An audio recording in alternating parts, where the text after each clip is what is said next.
Hi, and welcome to another episode of the Innovation Conversation. Today we are joined by Trevor Koverko, the founder and CEO of Sapien.ai. Trevor, welcome. Thank you. Trevor, would you like to tell us a bit more to our audience about yourself and all the wonderful things you're doing? Yeah, no, I've been a founder for 15 years now. I love it. I started my first company just out of college back in the day, and kind of got integrated into the Silicon Valley world of startups and venture capital and stuff like that. And I really got excited about crypto and Web3 kind of early on when Bitcoin was just coming online, and Ethereum after that. I got a lot of luck along the way, just being in the right place at the right time.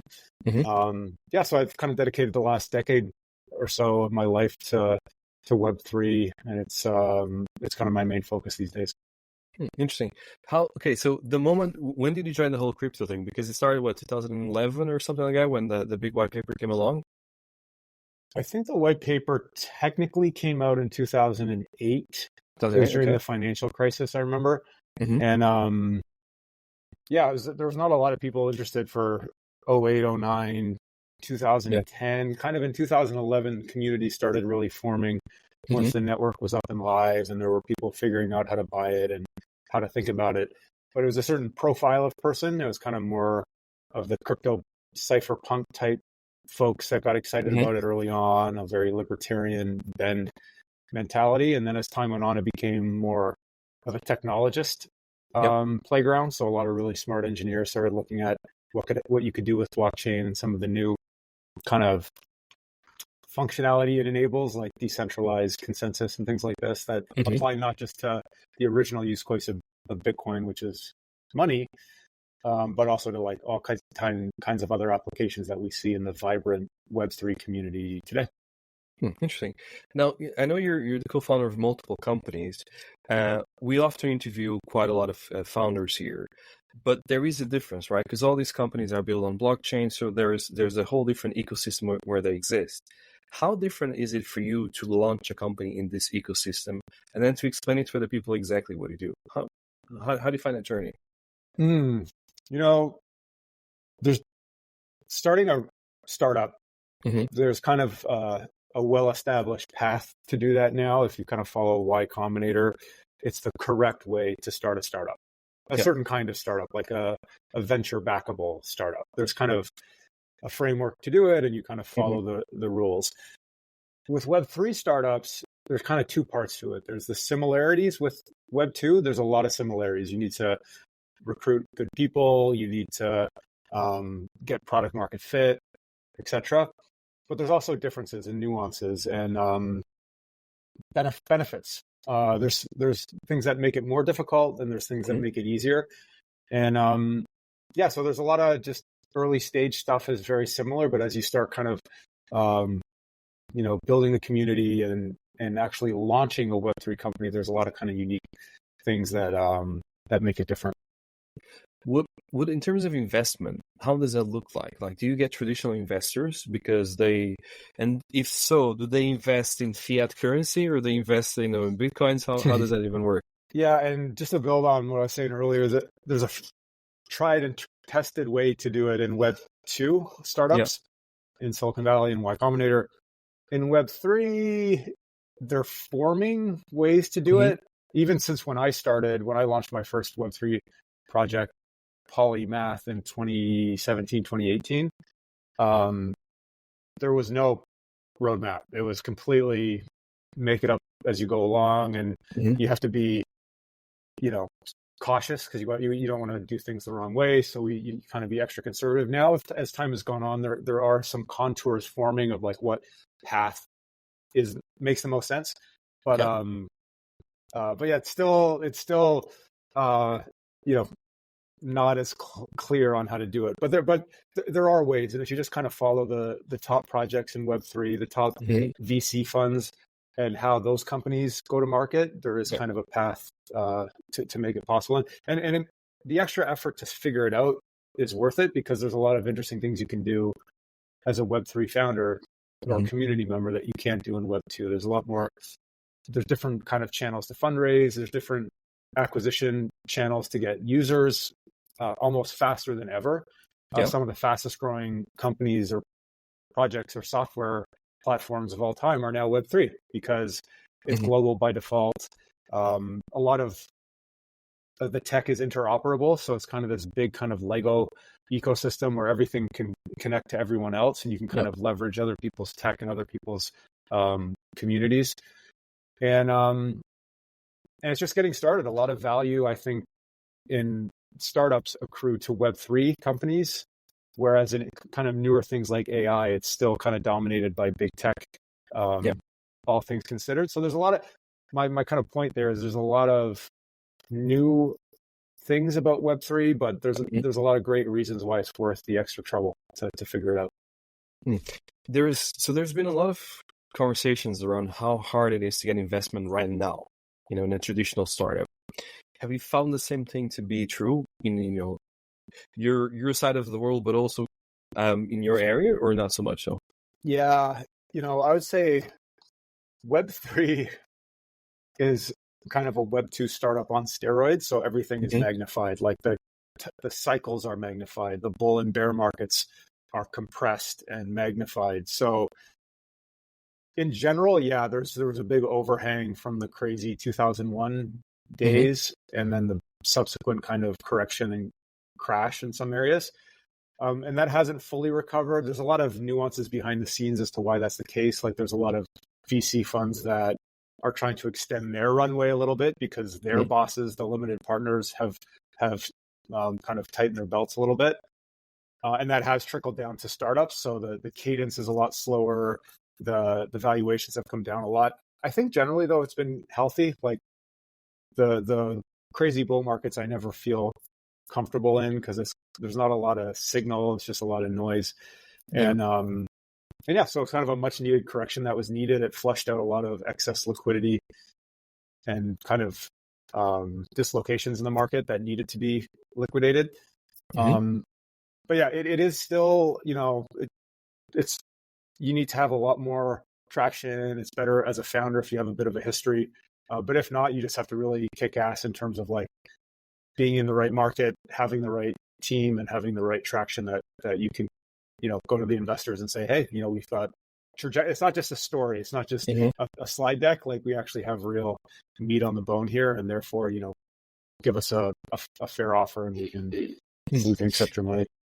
When you get those conversations with investors, do you find that they need to be very specific or need to find the right investors to even have this conversation in the first place? Like, do they really need to understand the ecosystem, or is it something you can talk with any investor and say, hey, you know what, I will, not double your money, but 10x your money?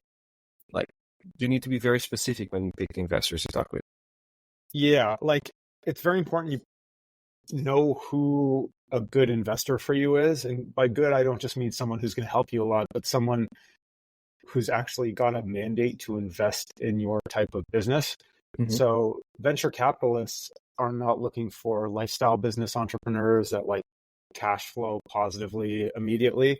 They're looking for like hyperscale, winner take all markets. That's how the venture industry works, is you have like a portfolio of 20 companies and like all but 3 or 4 of them go bankrupt. And then the 4 that do succeed are hyperscalers. And so the only way they want to talk to you is if you have some kind of a pathway to becoming one of their return the fund investments. So if you're a big ambitious idea that has a global ambition, VCs are a great place to start. If you're more of, hey, we just want to like build a marketing website and sell some courses or something, that's probably not a good use of time to talk to, Silicon Valley VCs. They're a little more like winner take all. Is this $1 billion company within a multi-billion-dollar market? Kind of minimum. That's what these VCs want to see. Trevor, I'm curious about one thing. Can you tell us a bit more about Sapien? What do you guys do in Sapien? Because I think it's quite interesting. But tell people listening in, pitch yourself to the audience. Yeah, sure. So my quick background, like I said, I was early into Web3 before it was called Web3, and then I started a project called Polymath, which I was kind of heavily involved in for 5 or 6 years, and really proud of that project. We're actually doing really well now. We've kind of evolved to be more than just what we started out to be. So we have our own layer one blockchain. It's called Polymesh. That's fully decentralized now, and we made a lot of progress there. We have really good traction and numbers on the protocol. But yeah, after we decentralized it, I kind of moved on to a new project called Sapien, which is in the AI space. We're basically trying to really understand how humans and AI work together and how they're symbiotic to each other, especially AI needing humans. So it turns out that modern LLMs use a lot of human feedback to make their models perform as well as they do. So that could be as simple as just getting a lot of humans, like millions of them even, answering questions about data to help fine tune the data or to help structure the data before it gets trained. So you can think of it kind of like the AI data supply chain. It starts out as just raw data, just like raw crude oil or something in the ground. And then you have to refine that data. You have to structure that data. And that's kind of where we're at, is taking raw data that someone else has custody of and then helping them organize it. And this actually is an important step to help make the models perform well and to be efficient. You need a lot of specific human kind of infusion into these data sets. So yeah, that's kind of the data part of AI. That's how I was taught by one of my friends who's a master's student in machine learning at the University of Waterloo, which is a technical university where I'm from. He really taught me that AI is really just a couple of things. It's just data and compute.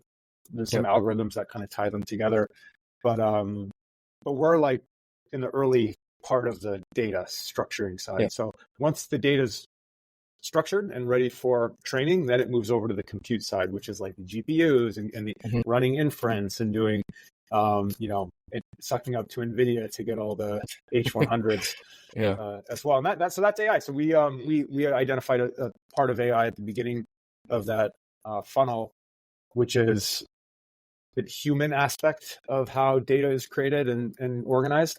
And we saw an opportunity there to do things a little bit differently, and that's what Sapien is. And who's your target audience? I mean, who are your clients? Is it Google and ChatGPT, or is it actually smaller companies? Yeah, actually, we started out kind of focusing on the long tail, so going after models that are smaller. So these would be enterprise models. Basically, anything other than a large language model is a long tail model now, because the LLMs dominate the market so much. But we've kind of also quickly moved into the high end of the market too. So we have 13 paying customers across the long tail, which would be a medical vertical. We have a pancreatic cancer researcher that we've labeled data for. We have a large education company in Asia that is using us to label their math GPT data, which has been really fun. And we have a Web3 customer where we're labeling their Etherscan data to help build a pricing model. So yeah, we started out with kind of these really fun, really interesting long tail customers. The reason I really like the long tail is because they need it.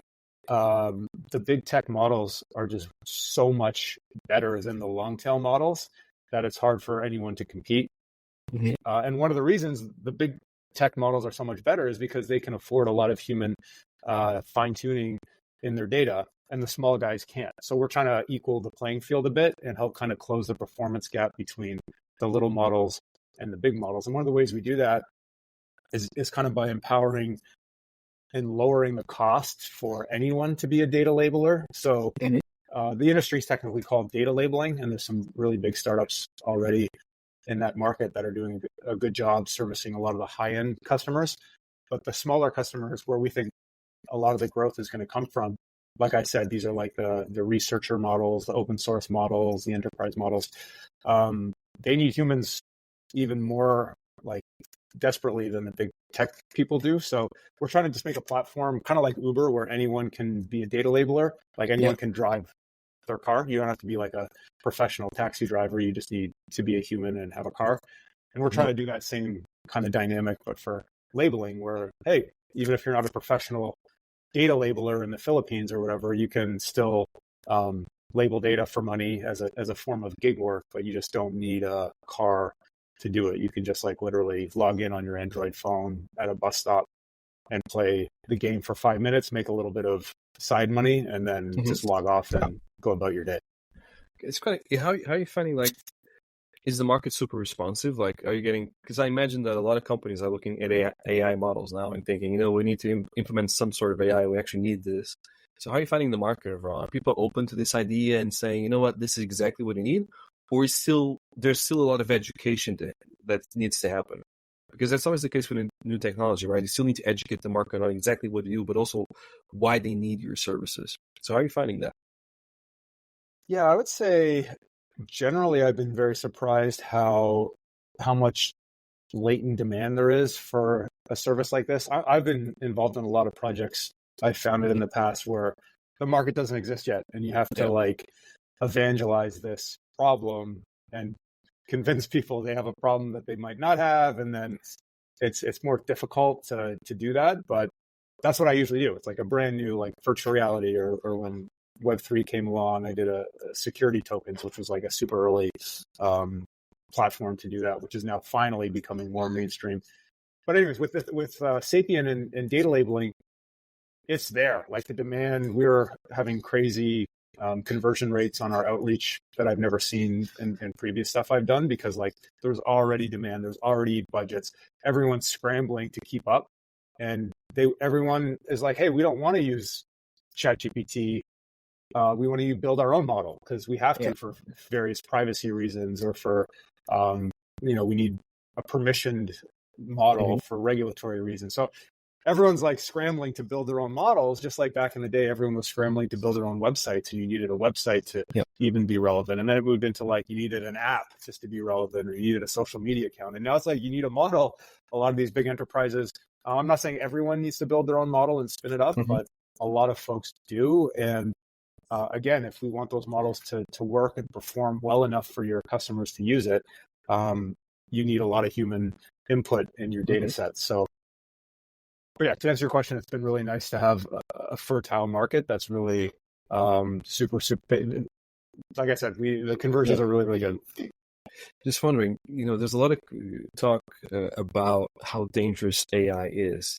Now, you're an expert in all these things. So do you think it's actually dangerous, or not so much so? Actually, it just change, and change is always positive. There's negatives and positives, but overall it's going to be quite good for everyone. Yeah, I wouldn't call myself the world expert or anything, but but my anecdotal kind of, what I'm not worried about is like the job destroying aspect of AI, because just new work will be created. We just don't know exactly what it'll be, but just like every technological paradigm shift, you think it's going to kill jobs, but I don't know. It looks like we have record unemployment right now in spite of all these software and job killing automations. Like there's less and less unemployment. So that part of that I don't buy. I think we should embrace this, because it's going to open up a lot of new potential ways for people to be more productive. So we might not fire people, we'll just make everyone more productive and make everybody's company better and bigger and more dynamic. So that's my views on the job side of it. I think it's an economic fallacy to think that new technology is going to crash the economy or something. Secondly, on danger, this is kind of like the Skynet Terminator stuff. I'm a little more like, if I had to be honest, I'd be a little more concerned about humans using that scare tactic to like centralize control over AI for other reasons. Like, I think open, transparent models, especially open source ones, are a net good. And I think they're substantially safer than these black boxes that we see today. Yeah. So my view is it's still too early to start overly regulating LLMs. Like they should be allowed to breathe and innovate, just like the internet was early on, just like crypto was, just like apps were. Like let it evolve. Let's see all these amazing things it can do, and let's not give in to special interest groups who want to make sure that they kind of control the genie themselves, and not everybody can share into the benefit of it. Interesting. I always like to ask personal questions on the podcast because a lot of the mindset that's necessary from a founder in running the company, it doesn't happen overnight. So what was your hardest day when you just say, I'm going to quit this, I'm going to find a job doing something completely different, and no one's going to, call me ever again. So what was the hardest day and how did you overcome that day? Like early adversity in the process? I think adversity, like the days where you just want to give up, how do you overcome them as a founder? I see. Yeah. There's a lot of those days.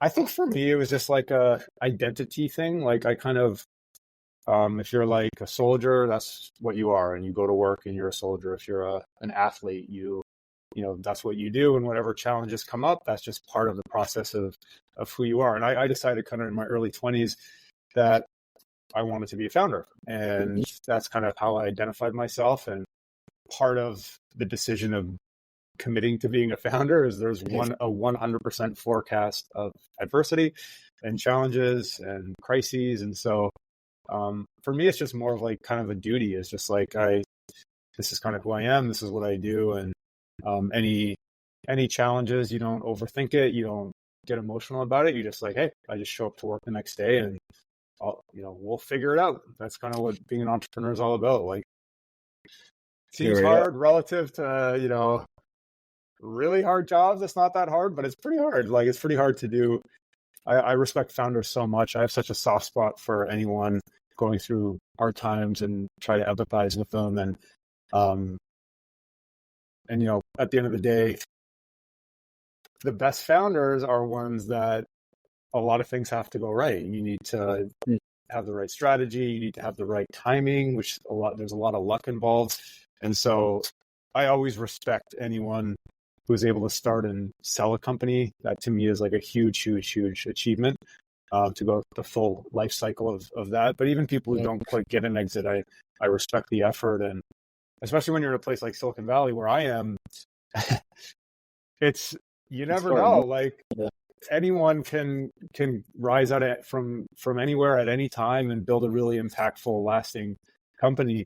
And it's just really fun to be in an environment like that because, anyone you just randomly meet up with or hang out with or who you work for or who work for you can hit it big with a really exciting new company. So I don't know. I think that's the fun part. It's like a mix of a skill-based game like poker and then just going to the casino and having fun. So what advice would you give to a young entrepreneur just getting started? Because, it's hard, like you said, but it's also fun at the same time. So what are the things you would tell them, you know what, just follow this, you'll be okay? What would that be? Yeah, I would say, look, figure out what you want to do. Do you want to like chew glass and build a unicorn company? Then you have to move to Silicon Valley. Then that's step one is you move to San Francisco, and there's not much to talk about other than just move there, go all in. That's where you want to be. It's like if you want to be an actor, you go to LA. If you want to get into finance, you go to New York.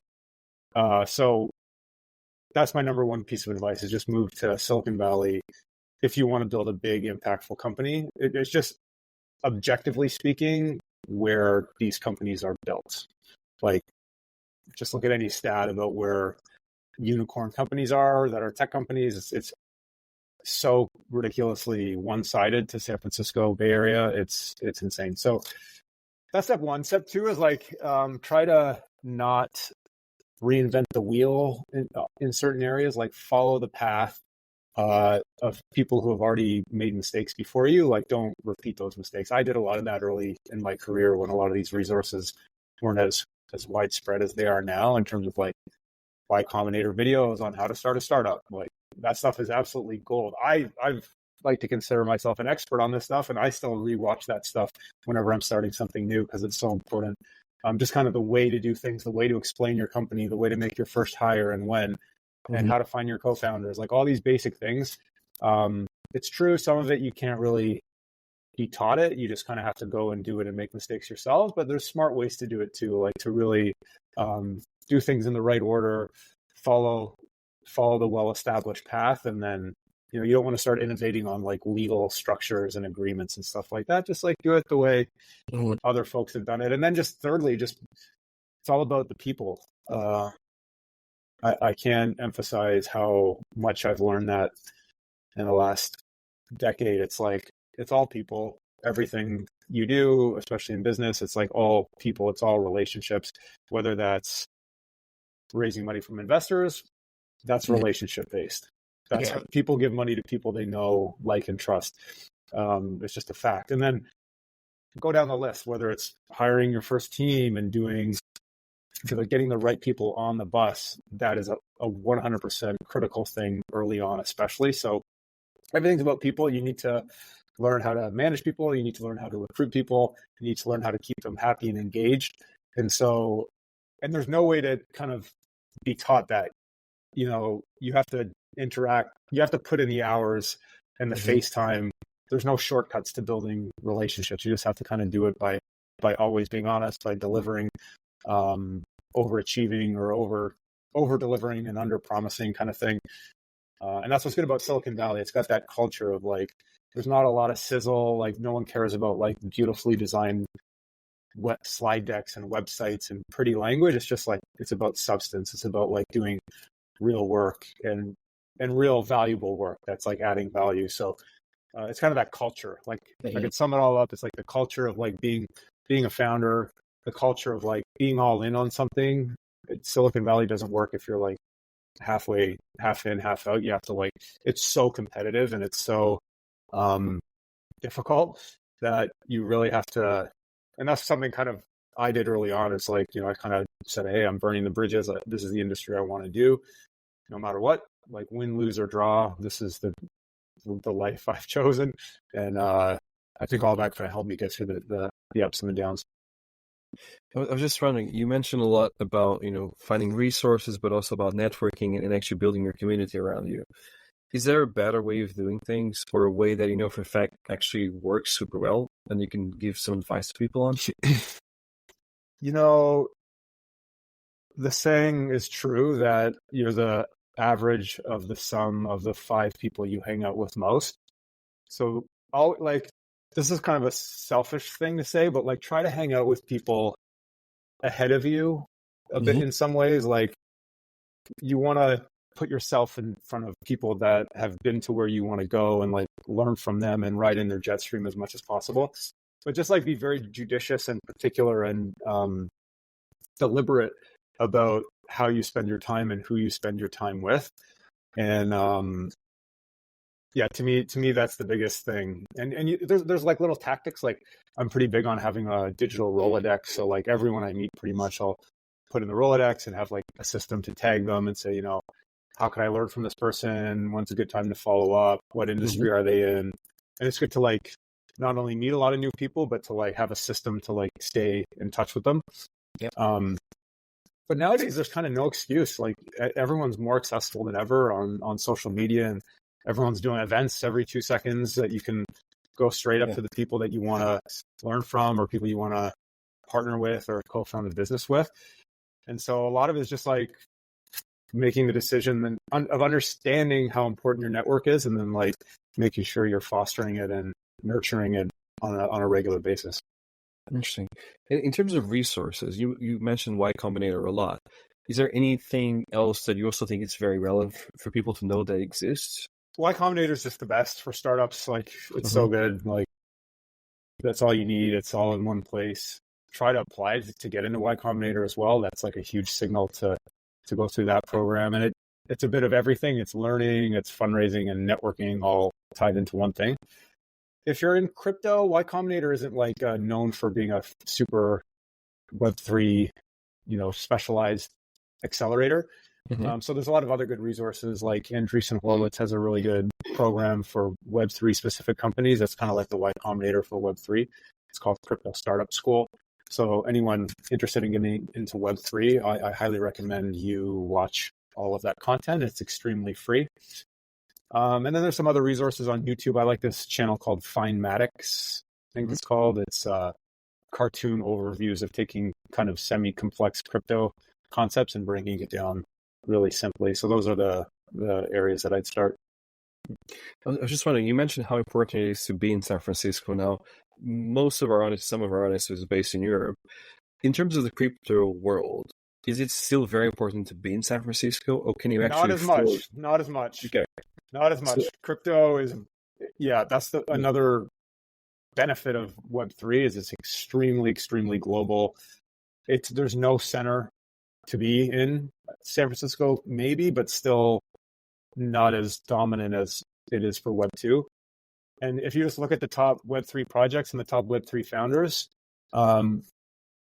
ask yourself, where are they from and where are their companies based out of? And a lot of it is outside of the US. And part of that is just because of the regulatory environment, but part of it is just because there's so much talent, and especially engineering talent outside of America. So that's some of the top founders in the space are from India, they're from Eastern Europe, they're from Australia, and they're from Canada. That's where Vitalik's from. So, and a lot of those folks didn't build their massive multi-billion-dollar networks inside of Y Combinator or inside of San Francisco. So it is a great equalizer in that sense. It's a good point that Web3 is much more global by default.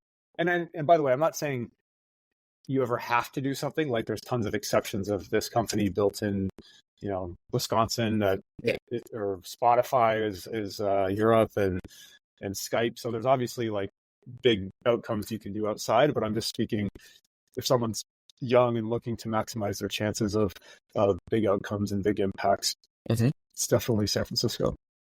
I was wondering on something because we're talking a lot about like having a global team. How do you manage all that? Because that's not easy, right? Everyone's coming from a different cultural background. They have different time zones. Like, how do you even get started with all this? If I had the answer to that, I'd be a lot less of a stressed, gray-haired man. But I'd probably sum it up. My little anecdotal feedback on this would be front-running human teammates as much as possible. So like you can't outsource hiring your core team. You have to do it the long way. You have to do tons of reference checks. You have to ideally know these people for a long time. You have to know if your working relationships work together. And so whether it's your early co-founding team, that's your job to find your co-founders, and it's your job to get product market fit without the help of anybody else. That's what Y Combinator teaches you. Like it's the founder's job to get product market fit. And it's same as Web3 in my view, same steps. But after that, so the first part is like, you got to find people that complement you, people that are trustworthy, people who have a lot of energy, people who have a lot of agency. So you don't have to like manage them. They should be motivated enough. So that's your co-founding team, which your sole mission is to get product market fit with the 2 or 3 or 4 of you. And then part 2 is after you get product market fit. That's when you raise your next round. That's when you start hiring. And then to answer your question about hiring a global team, it's exciting. You can get great talent for great value, and it's a beautiful thing. Like our parents didn't have this luxury of being able to tap into a global market where you can get a top engineer for like $20 an hour. In some cases, it's unbelievable. But in terms of managing them, it gets into the tactics. So now it's like, okay, are you micromanaging people, or are you getting the best people and letting them kind of manage themselves? That's something I've always tried to improve on over the years. Things like asynchronous versus synchronous. Like, is this an in the office type arrangement? That's a little easier to build trust. If it's a remote team, obviously it's not office based. So how do you build a culture? How do you oversee people? Is it a synchronous? So let's say you're remote. You're either in person or remote or hybrid. So that's part 1. Part 2 is, if you're remote, are you synchronous remote or asynchronous? So does most communication happen in real time? Or that's kind of hard. Like if you have good people in Asia or something, the time zones don't sync up. So I think it's good to build that muscle on how to communicate asynchronously. That's what we try to do at my organizations, like put everyone on a level playing field. So people that are in the same city don't have an unfair advantage to the people who don't. But it's different. So now it's like a lot of making sure everything's documented, making sure, you have a wiki to kind of update the company knowledge as things go on, and this kind of thing. But it all comes down to like getting the right people on board first. So it's a lot easier to spend like weeks and weeks and weeks getting the right person. Hire slow, fire fast. That's a good framework. And then once you have the right people, life is good. If you don't have the right people, even the best systems and the best operating procedures aren't going to save you.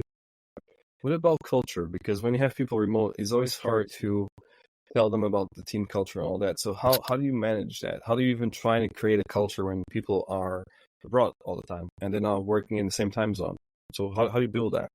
Culture is a tough one, and there's no silver bullet. It's really a reflection of what the company does. That's kind of like, culture is not just like a slogan on the company exit sign or something. It's like, it's what you do. It's Ben Horowitz has his book on it about kind of, it's not what you say, it's what you do. So so it's like building a culture of where people respond quickly. That's a cultural thing in the organization. Building a culture, like whatever culture reflects the founders most more than anything. So are the founders working long hours? Are the founders doing the dirty work, like talking to customers in person as much as possible, versus just doing, research? That's a cultural thing. Is the quality bar, like that's the founders lead by example as much as possible. So if I would sum it up, like it's just a reflection of the founders, and it's a reflection of leadership, and it's a reflection of what you do. So it's much better, I think, to have a culture emerge just based on how well you operate, rather than doing a top-down approach. Although it is important to communicate what your values are as a company, but again, it's easy to say these are your values. It's a lot different to actually do them and actually act them out, and then the culture kind of self-reinforces itself.